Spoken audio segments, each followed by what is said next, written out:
Atong paminawon mga nasunugan sa Barangay Alang-Alang Mandawi na kadawat og financial assistance.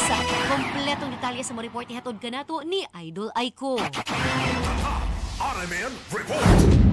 Naghatag og hinabang ang lokal nga kagamhanan sa Mandawi City pinaagi sa Tabang Mandawi Program sa mga residente nga naapektuhan sa sunog sa Sitio Sudlon, Barangay Alang-Alang niadtong Nobyembre 27, 2024. Gipang apod-apod ang tag 10,000 pesos nga financial assistance sa mga pamilya nga totally burn ang Pinoy-anan, samtang 5,000 pesos ang natawad sa pamilya nga partially damaged ang balay ug mga renters. Gipangusga ni Mayor Glenn Bursede ang paspas nga pagtabang aron makahatag og kalma ug suporta sa mga biktima, samtang padayon silang nibangon gikan sa trahedya. Kauban ni Mayor Bursede sa pag-third over sa mga hinabang, sila si Alang-Alang Barangay Captain JJ Go, konsehal sa Barangay Paknaan Marco Sanchez, ug konsehal sa Barangay Magikay Georgie Espina. Ipadayag usab og suporta si kanhi City Treasurer Attorney Regal Oliva ug kanhi Vice Mayor Attorney Carlo Fortuna. Kahinumduman 20 kabalay ang nasunog sa mga insidente nga nagbilin og dakong danyo sa mga residente sa maong dapit.